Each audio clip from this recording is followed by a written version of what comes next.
Assalamualaikum warahmatullahi wabarakatuh.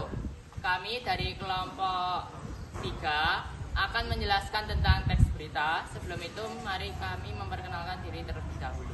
Perkenalkan, nama saya Rasya Danang Kurniasi Seka dari kelas 8K absen 30. Perkenalkan, nama saya Adila Endria Prata dari Suara dari kelas 8K nomor absen 1.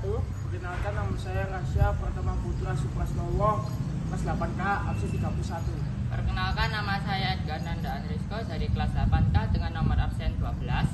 Perkenalkan, nama saya Muhammad Rini Irwansyah kelas 8K absen 19. Perkenalkan, nama saya Pademo Damar Panulu dari kelas 8K absen 27. Teks berita adalah teks yang menyampaikan informasi atau kabar mengenai peristiwa faktual dan aktual kepada masyarakat. Selanjutnya, ciri-ciri. Teks berita memiliki 3 ciri-ciri. Yang pertama, faktual, yaitu berisi kejadian yang terjadi secara nyata tanpa ada rekayasa. Yang kedua, aktual, yang berisi kejadian yang masih hangat diperbincangkan. Yang ketiga, objektif, isi berita harus seadanya tanpa ada campur dengan opini. Struktur teks berita terdiri dari judul, kepala, tubuh, dan ekor berita. Judul berita yaitu rangkuman dari seluruh teks bacaan hanya dari dalam satu kalimat.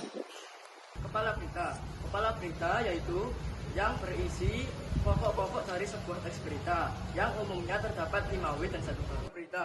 Ekor berita yaitu sebuah penutup dari berita. Ekor berita biasanya memuat informasi yang kurang penting karena bagian ini merupakan akhir sebuah berita. Kaidah kebahasaan dari teks berita adalah yang pertama ada kalimat tunggal, kalimat yang terdiri dari satu klausa. Yang kedua ada kalimat majemuk, kalimat yang terdiri dari lebih dari satu klausa. Yang ketiga ada konjungsi atau kata penghubung, ada konjungsi temporal, ada konjungsi kausalitas, dan lain-lain. Yang terakhir ada kata ganti, kata untuk mengganti nama subjek atau objek. Jenis teks berita dibagi menjadi 3 macam. Yang pertama audiovisual, yang kedua audio, yang ketiga cetak, televisi, handphone, dan lain-lain. Contoh dari audio yaitu seperti radio. Contoh media cetak itu koran, majalah, dan lain-lain. Sekian dari kelompok kami tentang penjelasan teks berita. Mohon maaf atas salah kata. Sekian dari kami. Wassalamualaikum.